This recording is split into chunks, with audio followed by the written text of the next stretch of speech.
Hi guys, so I decided to make this video in regards of how we found out that, just how we found out that he had cancer and the process it took, how I personally felt when we found out. I know I look like a mess because I'm really tired. I haven't been getting much sleep, and he's currently asleep right there. But I guess I'll just start. We got a call on, it was July 30th at 7:52 p.m. I got a call from the hospital, and it was his doctor, specifically from the hemat clinic, that told us. She called and she told us, she just asked the basic questions like, how are we, how we're doing, and if it was a good time to talk. And I was sitting in my living room, and my husband was in the kitchen, and my two kids were they were playing, walking around. And she told us that the results came back positive, and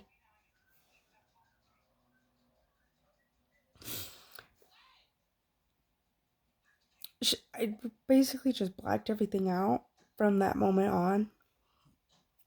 Blacked everything out.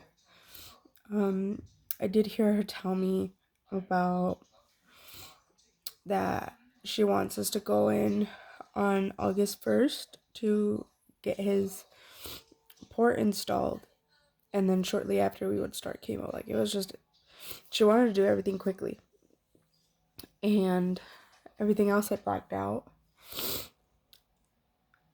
And I think the conversation went on for about 30 minutes on her plan, but I honestly just blacked everything out after she said it was positive.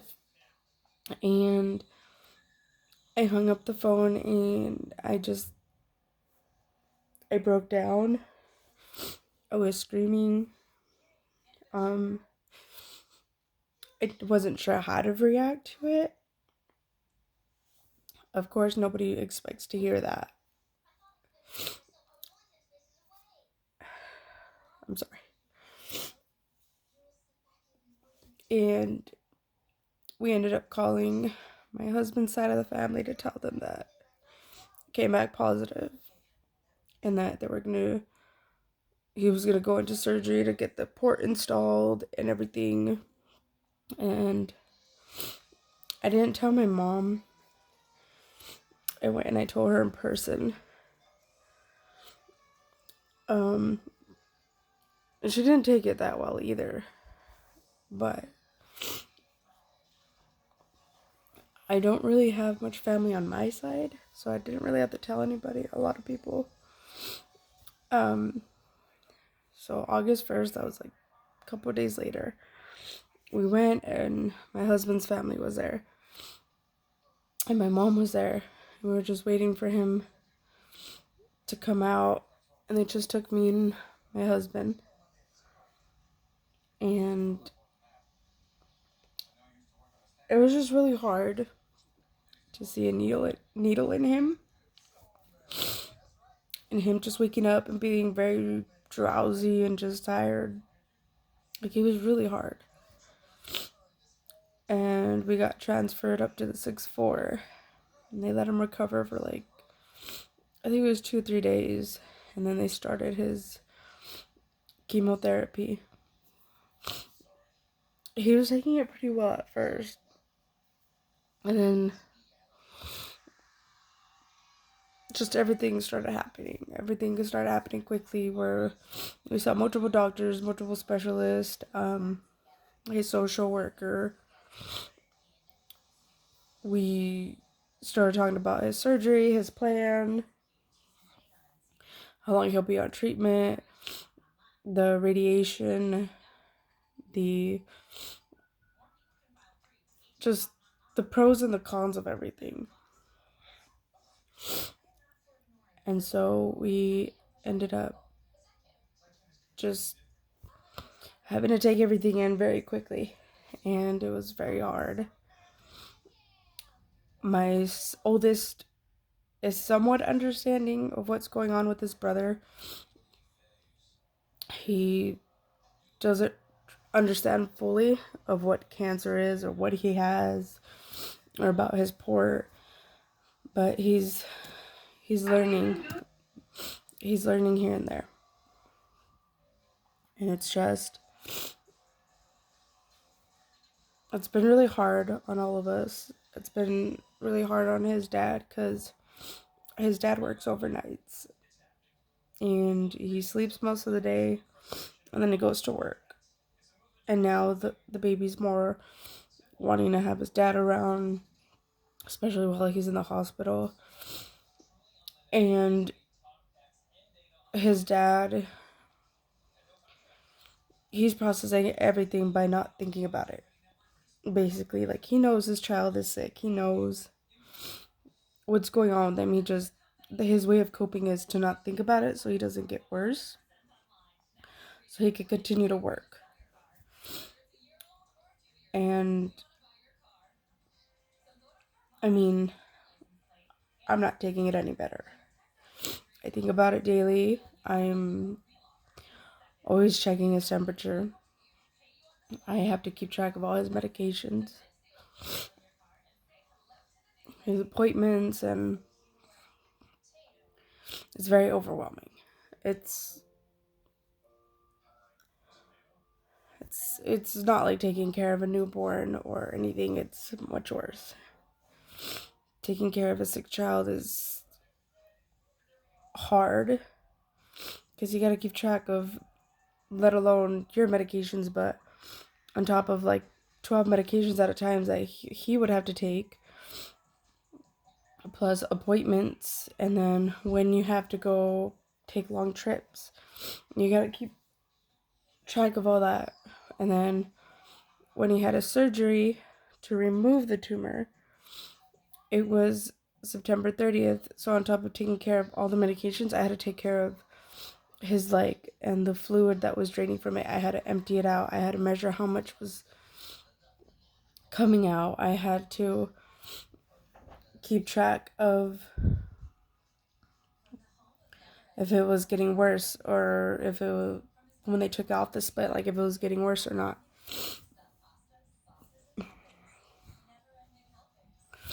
And then I had to keep track when they took off his split, because he ended up getting a skin infection. So his cut was opening up where I could see the internal stitches, and it was warm. It was hurting him, and he ended up getting a skin infection because right after surgery, about 2.5 weeks after surgery, they started radiation, and the radiation was Monday through Friday for 20 days. And about a week and a half in, his radiation causes like to swell and get irritated. So his incision wasn't fully healed, which made it open, and it was just really bad. So I had to take him to the emergency room. They had to give me antibiotics for him, but they never stopped radiation. They kept going. And with the antibiotics, he ended up getting a lot better. And so after we finished radiation, we came back home after being a month in Phoenix, and we are just continuing his regular treatment here, and we're just doing the best we can. It's really hard because his scans got moved up a month. He was supposed to have scans on the 3rd and 4th of this month, and they moved him to March 1st and 2nd, which is his MRI, his CT scan, and his PET scan. And last time he had his scans, something showed up in his lungs, and the cancer he has could spread to your lungs. And all the doctors and everybody said that they doubt it, that it was spread to his lungs, because he's not showing signs. He's not coughing. He's not having a hard time breathing. So they don't think it's spread. And then they can't rule it out until the scans come back again. If something does show up, then they have to take different measurements. But he's supposed to have those scans this coming up month on March 1st and 2nd. On the 1st, he gets the CT and MRI. And then on the 2nd, he gets the PET scan to see if it's spread. That's when he gets the radioactive sugar injected into him. And we find out if it's spread or not. Sometimes we find out that day, that late afternoon. Or we'll find out on Wednesday when we go to his appointment. And that's pretty much what we're waiting on right now to see if it's spread or if we keep doing the same treatments we're doing or if we have to switch it. And that's pretty much where we're at right now. He's has appointment on, Wednesday at 11 to get his chemo again.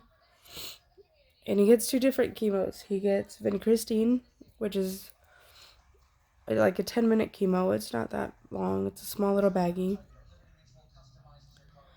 As well as he gets the tensilimus. I'm pretty sure that's the one he's getting. It's a study drug that we agreed to put him on, and then they put him into the system, and the system chose that he would be a good candidate, I guess, to be on it, because they're still testing it out on children, and it won't do harm if it doesn't work, of course, and we could end the study whenever we want.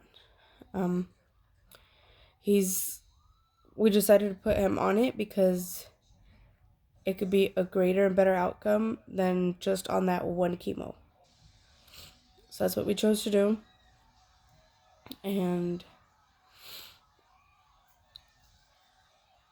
we're just waiting to see if he gets better. Which he will, eventually. Because we've only been doing this for about 7 months now. And it honestly feels like it's been a year. So much has happened, so many people we've met, so many organizations, so many places we've gone. It's just really, really overwhelming. I blame myself, even though everybody tells me not to blame myself.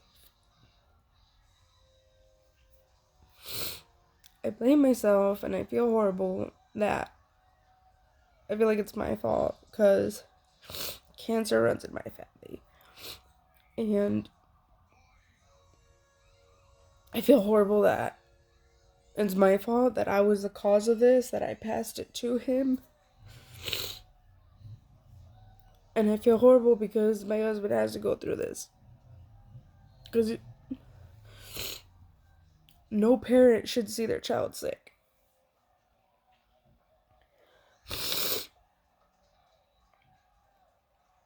No parent should. No parent should have to go through this. It's very difficult. You know, they tell you to cry. They tell you to let it out. It's really hard because you're trying to be strong for your kid.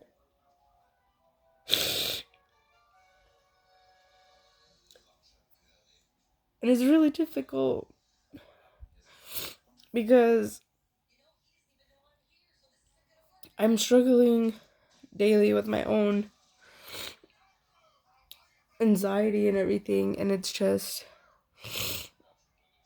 me being anxious this past month, just not knowing if it's spread or because it got pushed back. It's just really been affecting me, and I keep hoping that the outcome will come back negative, that it didn't spread, but you just never know in these cases. You don't. And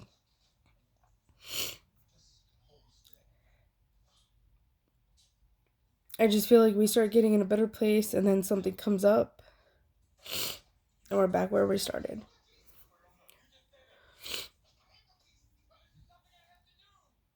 And all I can say that it's been hard. It's been difficult. It's the hardest thing I've ever had to do. And I come to think to myself that I thought my first child was difficult because he had really bad colic and he had night terrors. And to think that that was the hardest thing I'd have to go through. And it turns out this is the hardest thing I had to go through. And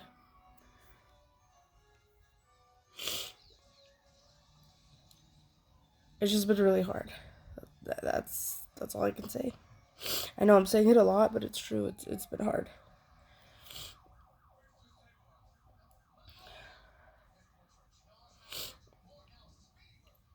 And it only gets worse before it gets better. That's what I've been told, and that's what I've been noticing. But I'll keep you guys updated on other things as well. Just wanted to tell you guys how we found out and stuff. But see you guys.